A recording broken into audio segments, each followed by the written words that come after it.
One compound term, shenjing, means nerve. Really?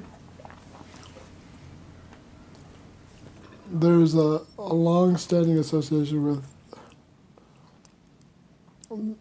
the integration of Chinese and Western thinking about the body on the subject of mental affect kind of revolves around Shen and Jing.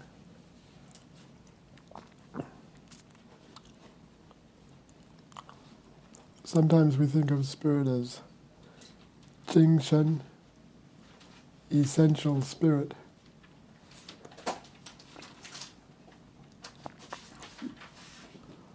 Sometimes we think of the nerves as Shen Jing, spirit essence.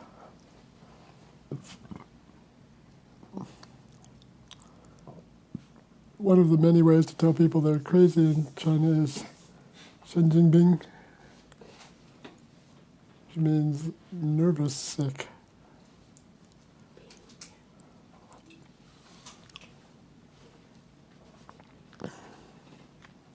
Same thing as telling someone they're crazy? No. Would that be used in general discussion to this, you're crazy? It doesn't literally mean you've gone mad. Good. Either way. It could be used in both usages. Is it an insult? Yes, you often hear it yelled out in arguments. To drivers? To other drivers? Indiscriminately. Indiscriminate bicyclists?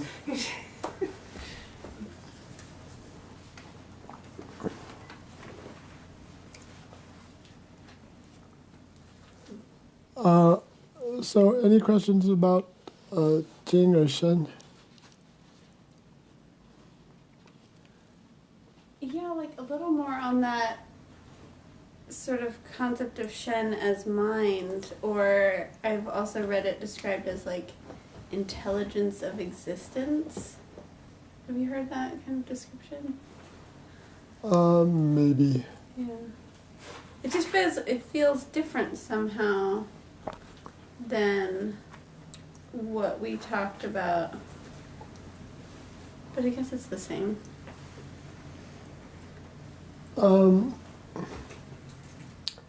If you think of the way the word Shen is used to mean spirited, then you have a sense which more closely conforms to the Chinese use of the word. A spirited animal, a spirited contest.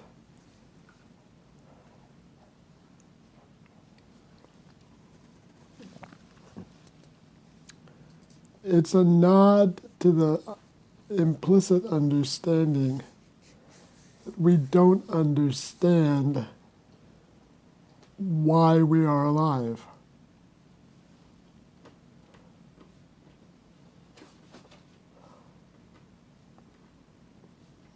There's definitely, in our most essential drives as creatures, a huge, let's call it a preponderance of the unknown.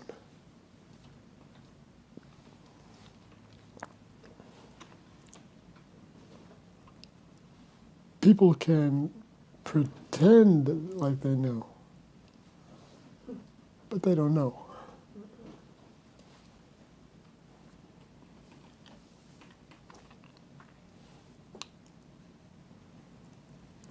Now let's talk a little bit about qi. Before we talk about qi, I want to review the status of these terms. Three treasures. The three treasures, when you hear it in English, and maybe even in the Chinese, you get the sense that these are three distinct things. Not so. It's a way to describe the dynamic ingredients of life.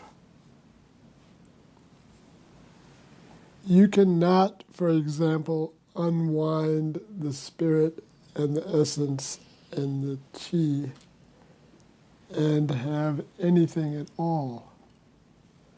You only have a person, according to the concept of the three treasures, when these three are interrelating. It's the interplay of essence, of spirit, and of chi, which results in the presence of these three treasures.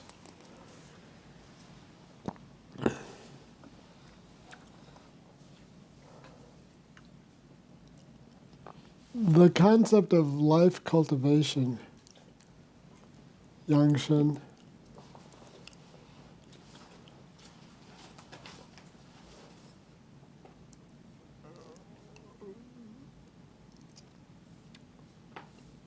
can basically be understood as the husbandry of the three treasures. Humans arrive in existence in possession of three treasures: their spirit, their chi, and their essence. The processes of cultivating life can be broken down into those practices which cultivate the essence, those which cultivate the chi, and those which cultivate the spirit. That is not for the purpose of disunifying them, but merely permitting a sequential increase in focus and a recognition that the behavior which benefits one needs to be thus focused. Allison, you brought up the focus that comes through the pharmacy. We can categorize ingredients that go into a formula as those which address or benefit or somehow influence the spirit, the essence, and the chi. And we can use our detailed understanding of the dynamic potentials of such herbal ingredients in formulating prescriptions.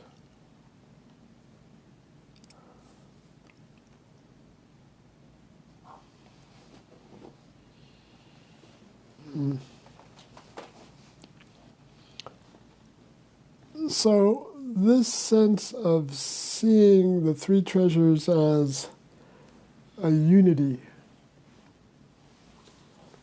this helps us understand the meaning of chi, particularly in the context of the three treasures. As the chi can be seen in the Tai Chi diagram along the S-like line that forms between yin and yang. So is there a chi that binds the spirit and the essence?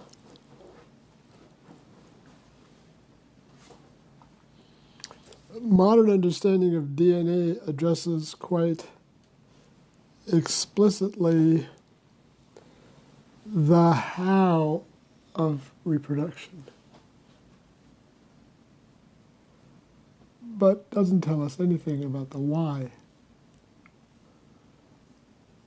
the why is driven by the spirit.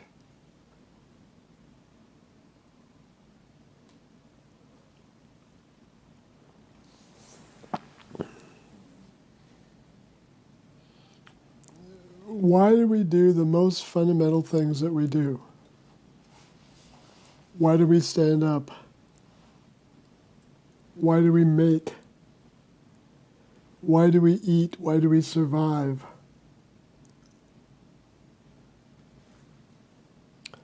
Well, these are,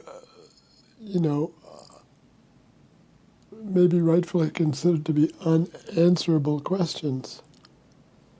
But their status as unanswerable shows us that they connect to the unknown. That's the reason we can't answer is that we don't know. We're not possessed of the knowledge and yet reluctant to say,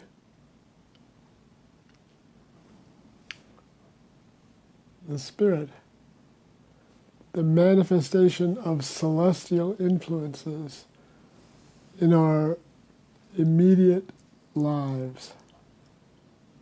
Who is having all this experience?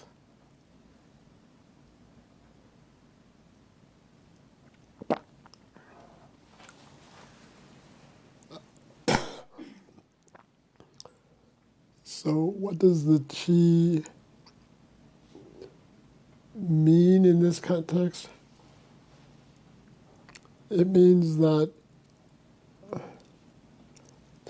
force which can be seen as the expression of the interrelationship of essence and spirit.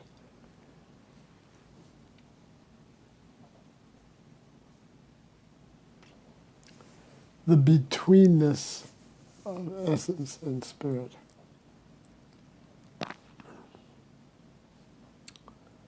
The mathematical formula for chi is n minus 1.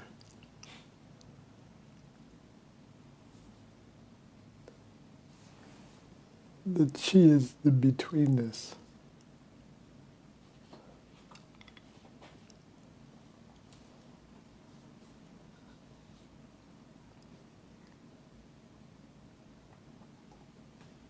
I don't understand. Which? The betweenness. I just don't How many fingers are there on your hand? 5 still. How many between spaces are there? 5. Really? Nope. 4. So between equals n minus 1. I guess I didn't have that at school. Is that nitrogen? What does N mean? The number of Anything. Oh, anything. units, Thank you. any number Mackenzie. Okay. minus 1 will tell you how many betweens there are. If you have 3 things, you have 2 betweens.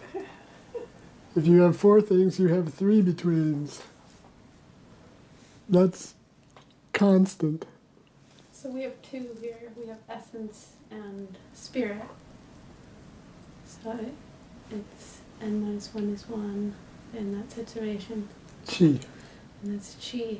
It's like the yin-yang diagram, that you probably heard in Tai Chi class. So it's that line in the middle that's not really a line. It's just there. That's the same kind of thing. It has nothing. Chi is nothing. What is chi? Chi is nothing. Chi is the between. The power of between is that the between utterly commands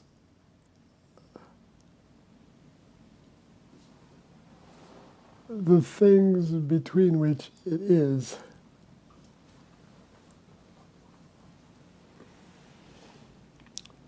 Sometimes we think of the cosmos as a dance. The dancers, yin and yang. The dance is chi. The dance is what results from their interaction.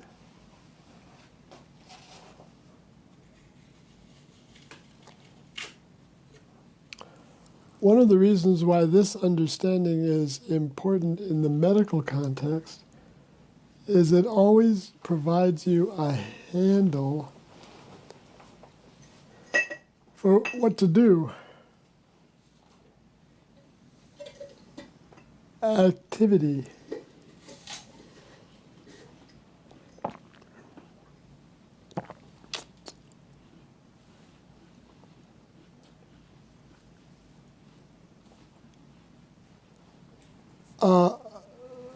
A patient in the clinic, this was years ago,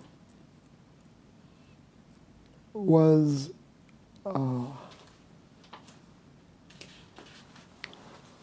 suffering from a series of infections which never seemed to clear up. After antibiotics, after herbs, after this, after needles. So finally I said to this person, go home and go into your bedroom. Put everything that's in there in the center of the room. And one by one, go through each object and decide, does this need to be here? If it does, where does it need to be? If it doesn't, take it out. Until you have thoroughly re-evaluated your bedroom, and the only stuff that's in it is stuff that needs to be there, and everything's in the place it needs to be. When you finish with your bedroom, do your kitchen. When you finish with your kitchen, do your living room. Do this room by room in your house until you've done the entire house.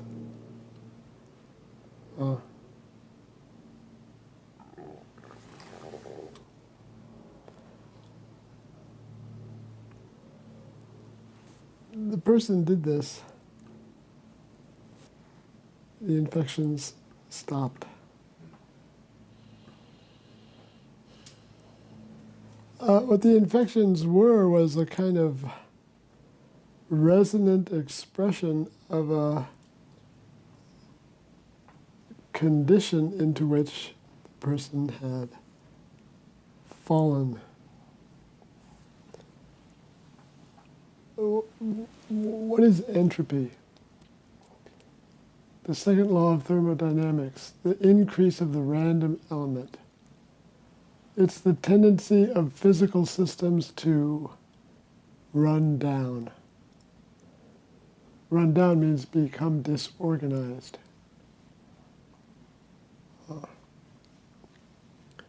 What is organization? Organization is the balance of essence and spirit. What is spirit? What are you doing? What are you trying to do? Essence, what do you have that can be used to do that? Chi, doing.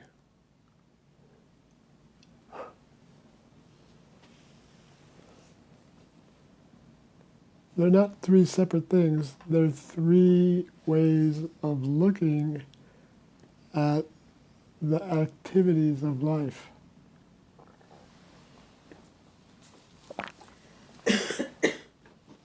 Did my little analogy make sense? Yeah. Mm-hmm.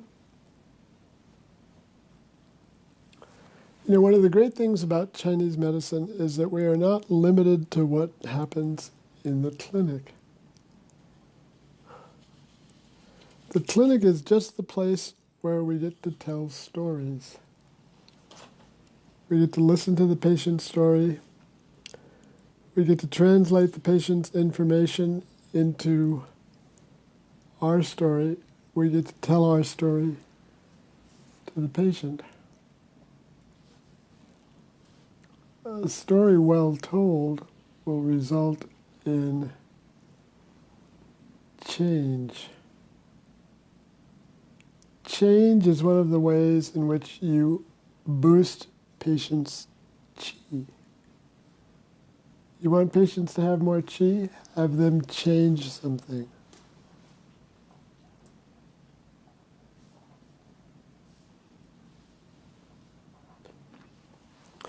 Practically speaking, one of the things to recognize about modern life is that it puts us way, way, way out of balance on the side of accumulation.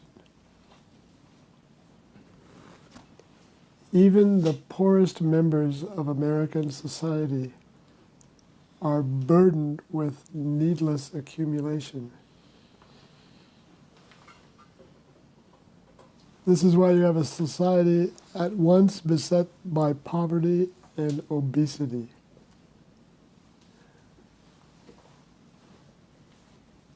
Obesity is just this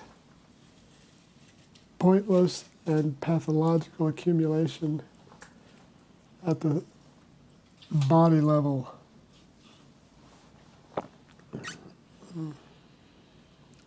Well, there's many ways to go about treating this condition. I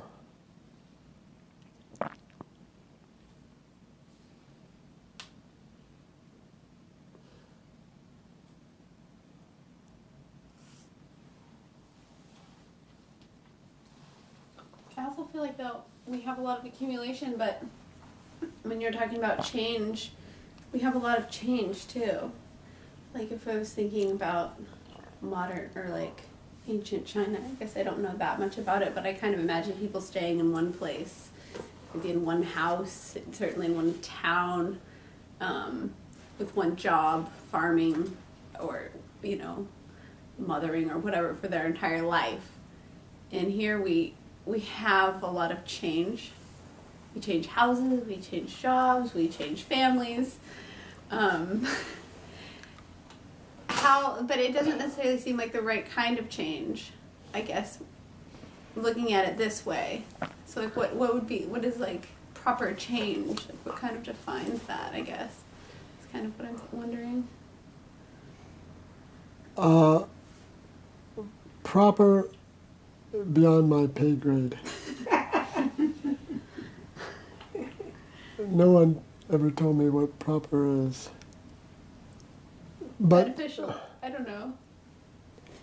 well, I mean, certainly it's true that the amount of change, just the amount of change in position in space that goes on in a modern life is incomparable with that of what took place 2,000 years ago.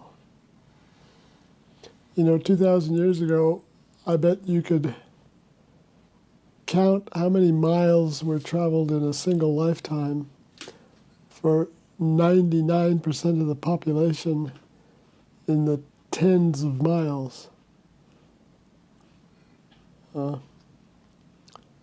Except in those periods of history where migration was taking active place.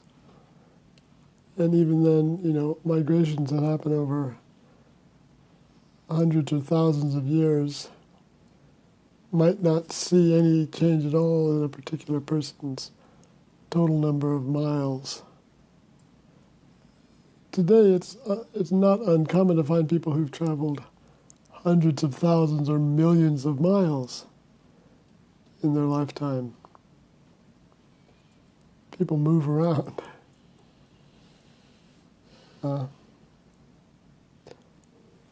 What are the impacts of that kind of change? Well, stick around. Maybe we'll see. So much of what humankind is engaged in doing is massive experimentation with such things. There was a time when people thought that if you went faster than 35 miles an hour, you just disintegrate.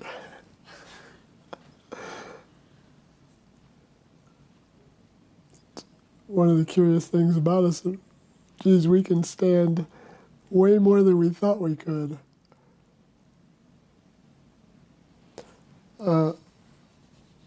So I'm not a repository of answers about such speculation, but it's certainly good to notice it. Just like, it's certainly good to notice other common tendencies of people who step across the clinic threshold asking for your help.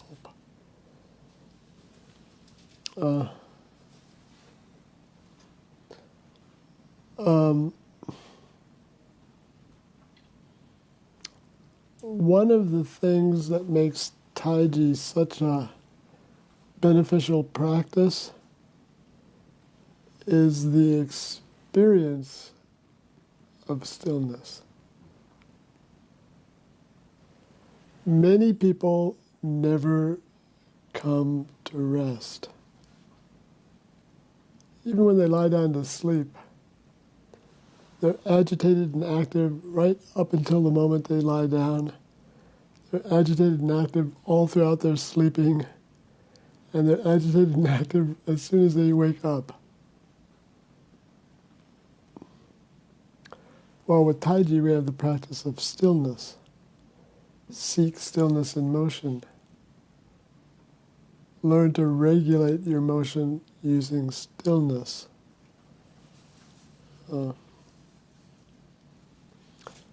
As a very, very simple and practical way of intervening with the modern patient, everybody can do quiet standing. No, not everybody. Some people have to do quiet standing from the seated position or from lying on their back. Everybody else can stand up. That practice alone addresses a huge fraction of the spiritual dilemma of the modern human. Too much motion.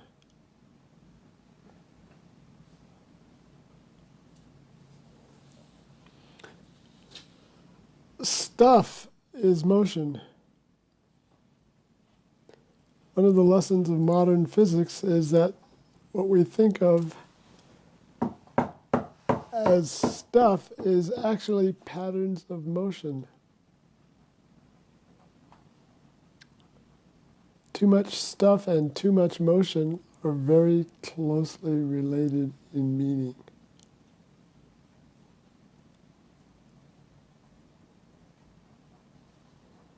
And stillness, getting people to seek and attain stillness, often will engender a kind of drainage. People can, when they stop, they can begin to shed some of their pointless accumulation, their pathological accumulation. One of the most important aspects of manual work is draining, dredging the channels, getting long, stagnant chi moving.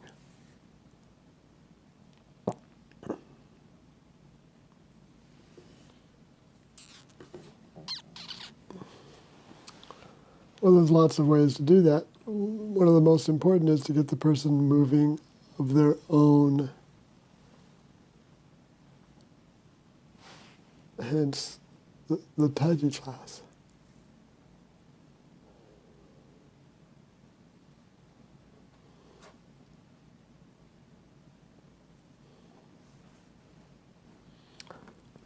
Our cultivation in Taiji is no different than when I referred to the work of Yangshen as being the accumulation and refinement of the three treasures.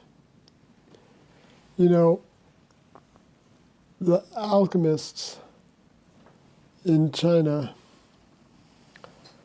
worked along two distinct paths. One was called inner alchemy, one was called external alchemy, outer alchemy. outer alchemy, external alchemy, sought to obtain ingredients from the environment, formulate them into medicines, and ingest them. Take the outside in. The internal school sought to identify and locate and refine internal ingredients. These internal ingredients are no different from the three treasures. The three treasures describe in short form the range of internal ingredients. This is what you've got to work with.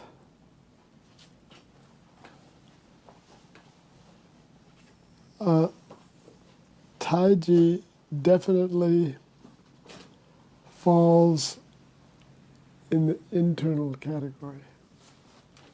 The work that we do in Taiji is the work of internal alchemy.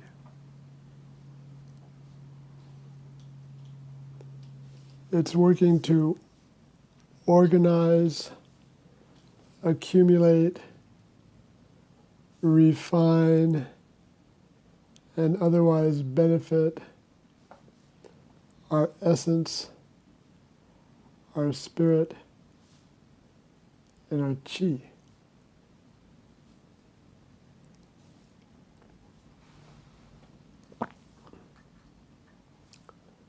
And to ground our regimen of well-being in so doing. It's not so much about regulating your diet or regulating herbs or other links to the outside world, although certainly these things can be subsumed by your practice of Taiji. Taiji focuses on the regulation of the three treasures and puts that process of regulating directly in the hands, so to speak, of the practitioner. In that sense, Taiji qualifies as a mystic practice.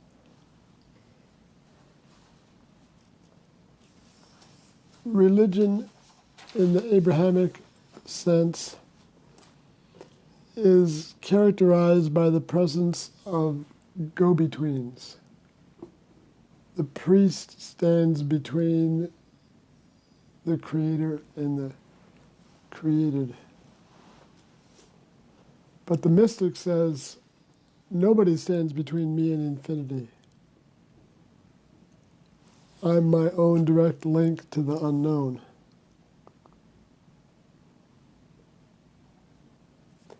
Another important difference along the lines that I was drawing earlier about comparing the notions of spirit,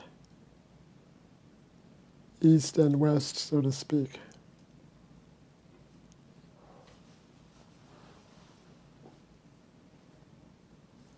Can I ask a question? Hi. Kind of going back to the story about the patient who did the house kind of cleaning, purging, refining, or whatever. Could you talk about that in terms of like what was going on with the essence and spirit and chi of that person? Was there something that tipped you off to think like, this is what this person could need? Was it something in the chi that you were witnessing, or I don't know, I just kind of wanted to hear about it in those terms.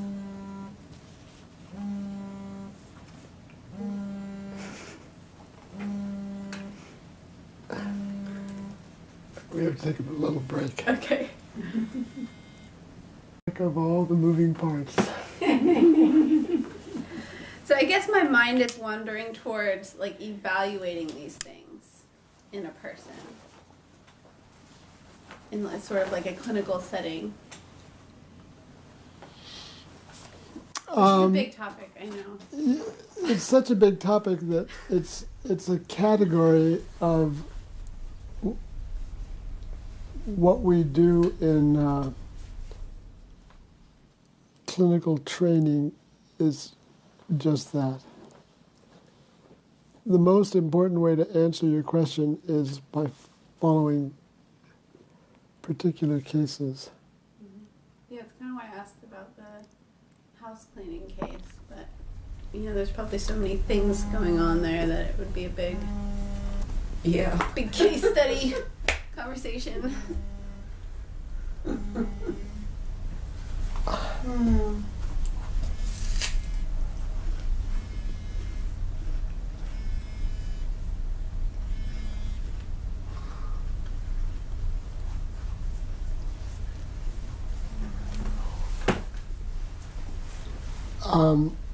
What I suggest we do in order to answer your question is make a big note about this particular topic and note it as something that we have to discuss in regards to an ongoing series of patients.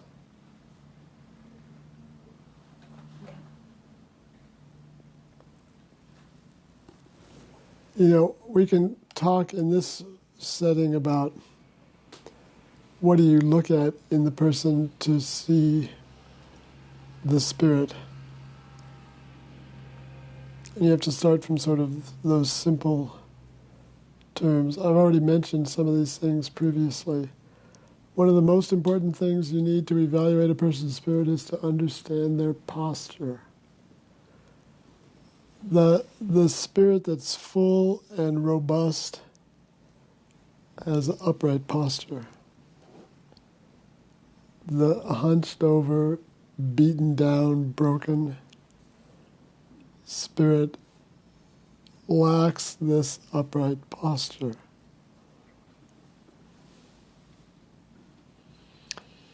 Each of the joints has this same, we'll call it axis of differentiation. But each one is different.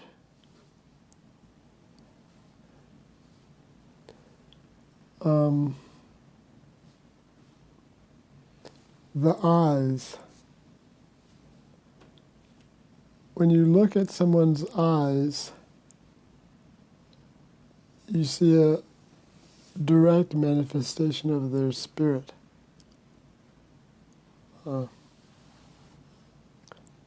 Dull, glazed over, dark. Eyes reflect a kind of downcast mood of the spirit.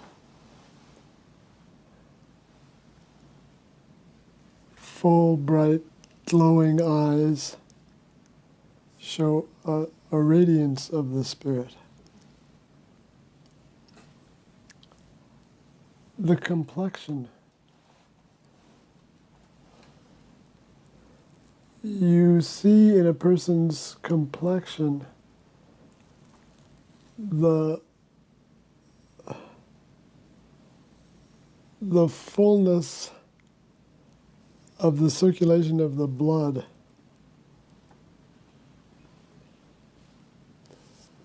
And to a great extent, the spirit dwells in the blood. The spirit dwells in the heart. The heart in Chinese physiology is seen as the dwelling place of the mind. Well, the mind is that mechanism that the spirit employs for one of its principal connections to the body. And the blood is the liquid of the heart. So this spirit is transmitted throughout the body by means of the blood. And when you look at someone's complexion, particularly their facial complexion, you see the fullness of the circulation of the blood or lack of it. So that's a main thing to get on your menu of spirit watching places. The voice. People whose spirit is full have a full resonant voice.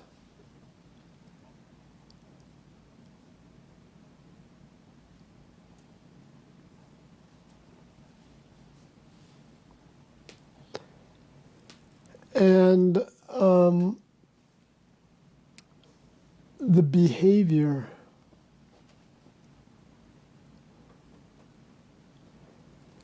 self-destructive behavior, speaks to a kind of pathology of spirit.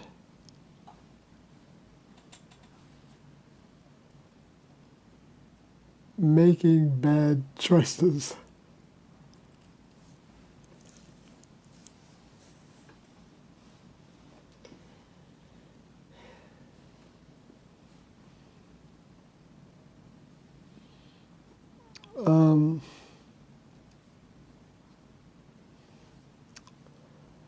For essence, one of the things that you can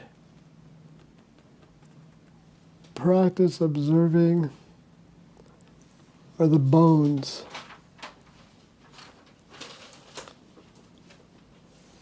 Bones that break easily.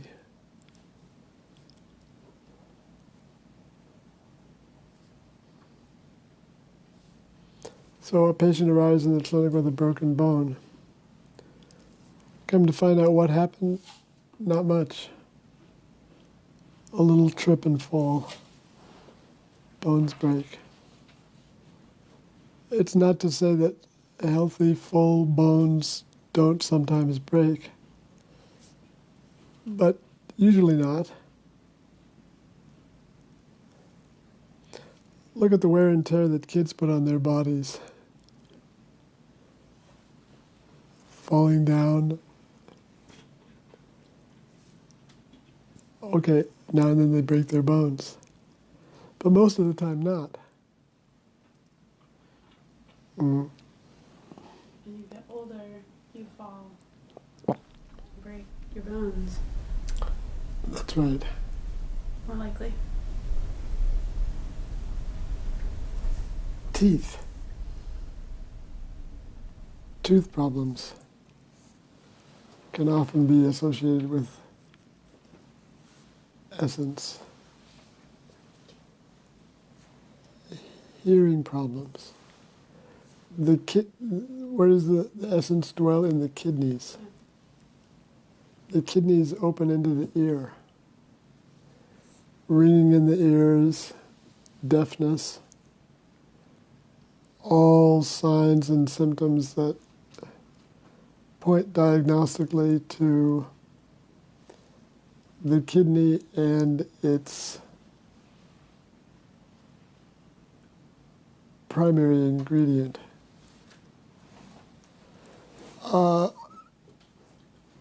Reproductive health,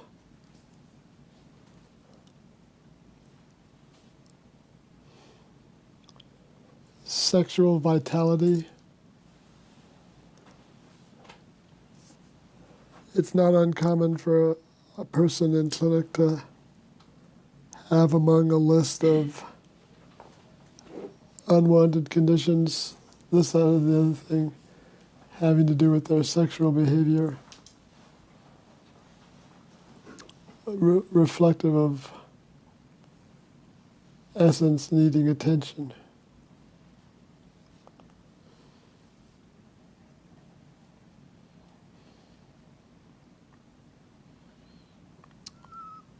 We've talked somewhat about coming to terms with the chi.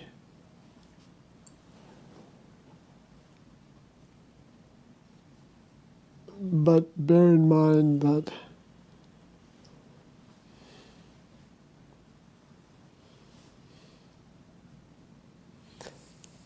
that notion of betweenness, of joining, of connecting,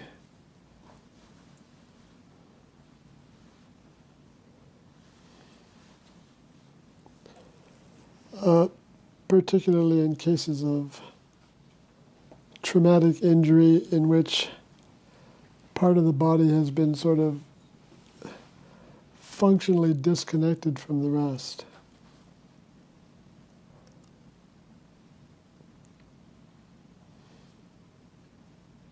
So doing a physical assessment,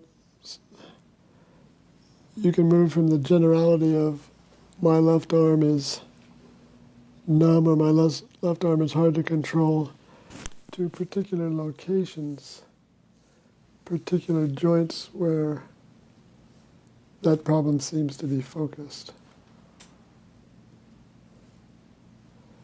Again, really the time to undertake it at this level is on the individual cases.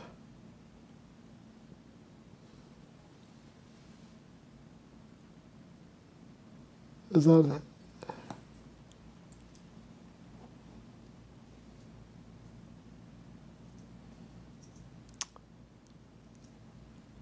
Are there other questions? You said the most effective way of helping someone move chi at one point is to receive it. Well, you know, in that chi is a manifestation of the connection. When a person shows up in the clinic, you know, they want help.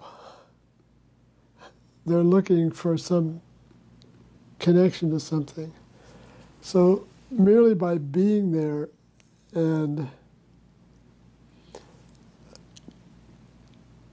comprehending what the person is presenting you, you've initiated a very important, you know, baseline of whatever is going to come next. And like the baseline in music, it's not all you're going to do, but everything else relates to it and depends on it. So in that sense, it's kind of the most important. And I would imagine that if we lived in a culture which provided this kind of basic connection between people generally, that there wouldn't be so much medicine needed, you know.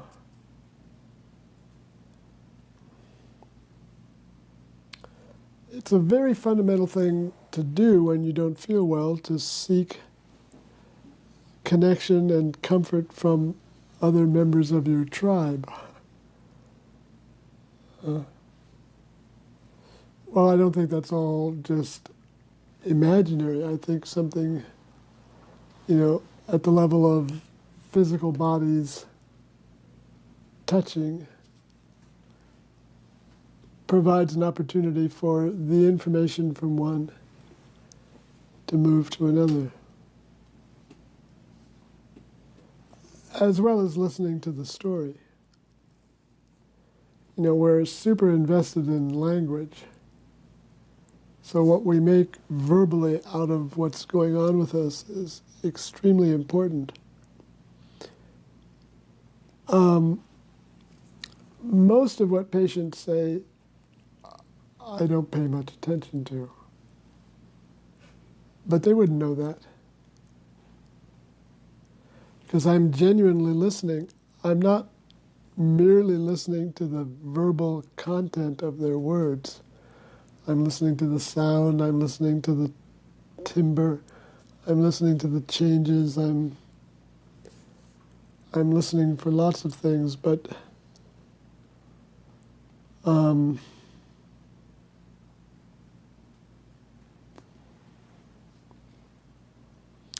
I'm getting it. Yeah, and that's what I kind of wanted in that exchange, and there, in that aid of helping them reach like a stability in themselves. How do you, as a practitioner, I guess, can you comment on that balance in yourself and being influenced by their chi or their what they're working through? I guess if you have anything to say about that. I guess your own grounding as you're going through that process. The most important thing is to practice what in Taiji we call attract to emptiness.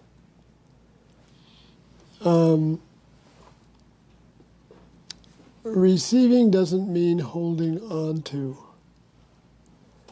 Receiving means being a vessel through which a flow can take place.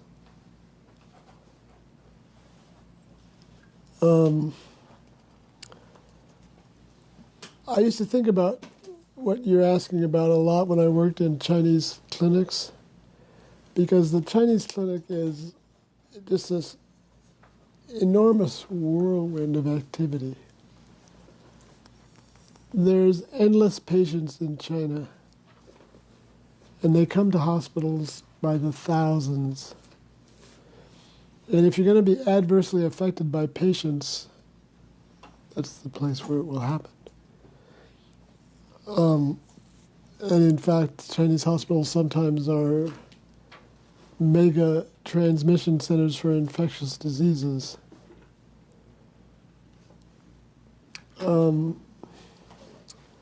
But it's also the place where you get to practice a kind of just letting everything move right through you.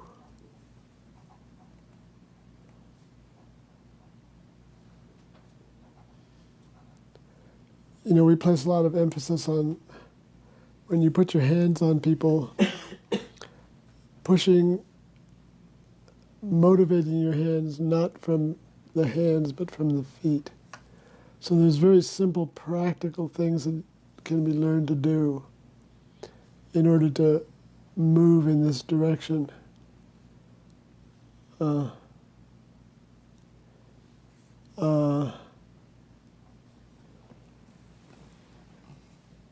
One of the things that goes wrong with chi is it gets twisted, just like twisting a garden hose.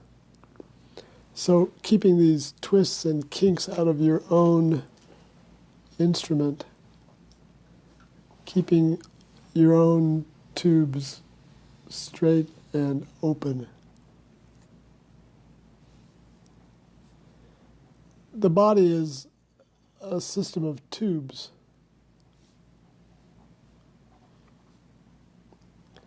We got tubes through which air moves, we got tubes through which water moves, we got tubes through which blood moves, we got tubes through which electricity moves, lymph.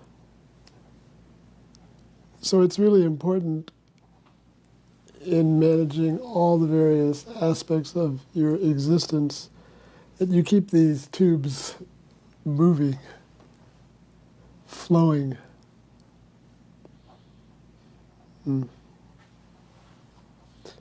Where there is flow, there is no pain. Where there is pain, there is no flow. And this is one of the important lessons about pain, is pain leads you to the places in the body where the flow is interrupted.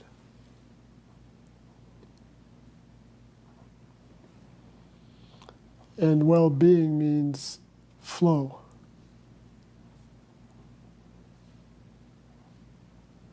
So the one-word answer to your question is flow.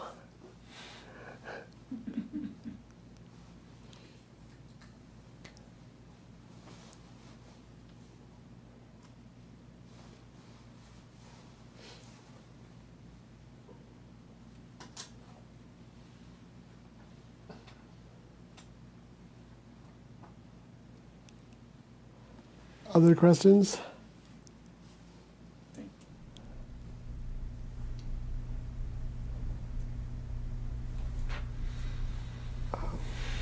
How much time have we got? It's 10 minutes to 2. Why are they called the three treasures? The Chinese think of such aspects of existence or of fundamental structures in threes.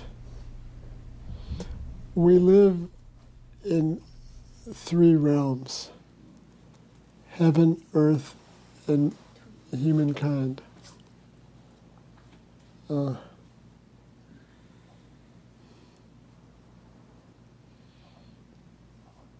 3 represents a kind of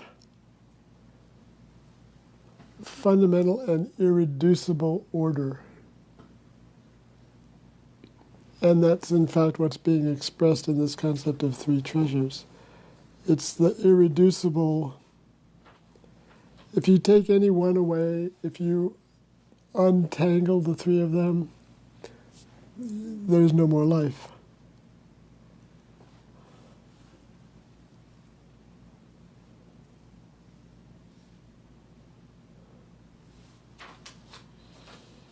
In Lao Tzu, there's a passage that says, the Tao gives birth to 1. 1 gives birth to 2. 2 give birth to 3. And 3 give birth to everything. So 3 in Chinese numerology represents the sort of cosmic jumping off point.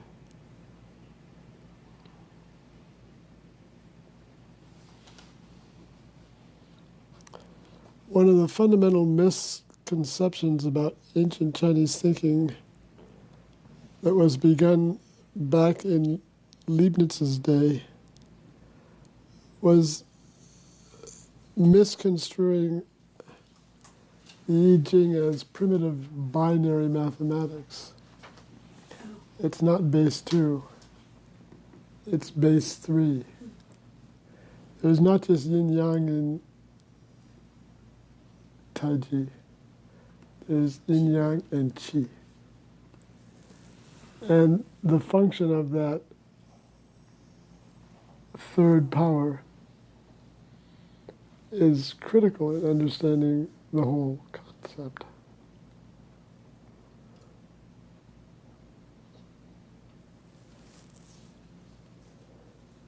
We'll talk again about that from different points of view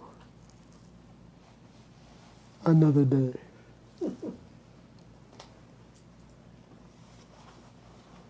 Okay, enough.